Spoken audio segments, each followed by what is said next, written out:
সাবেক প্রধানমন্ত্রী বেগম খালেদা জিয়ার জানাজায় অংশ নিতে সম্প্রতি ঢাকা সফর করেছেন ভারতের পররাষ্ট্রমন্ত্রী এস জয়শঙ্কর। সফর থেকে ফেরার দুদিন পর শুক্রবার চেন্নাইয়ের আইআইটি মাদ্রাজে এক অনুষ্ঠানে বাংলাদেশের বর্তমান পরিস্থিতি ও দ্বিপক্ষীয় সম্পর্ক নিয়ে গুরুত্বপূর্ণ মন্তব্য করেন তিনি। জয়শঙ্কর বলেন, বাংলাদেশ এখন নির্বাচনের দিকে এগিয়ে যাচ্ছে। আমরা তাদের শুভকামনা জানিয়েছি। আশা করছি নির্বাচনের পর পরিস্থিতি থিতু হলে এই অঞ্চলে সুপ্রতিবেশী সুলভ চেতনা আরও বৃদ্ধি পাবে।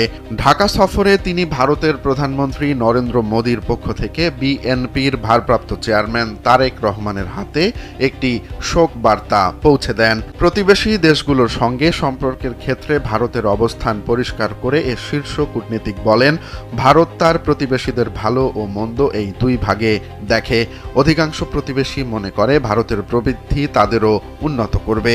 তবে নাম উল্লেখ না করে পাকিস্তানের দিকে ইঙ্গিত করে তিনি জানান, সন্ত্রাসবাদ মোকাবেলায় ভারত নিজের জনগণকে রক্ষা করার পূর্ণ অধিকার রাখে এবং আত্মরক্ষার জন্য যা প্রয়োজন দিল্লি তাই করবে।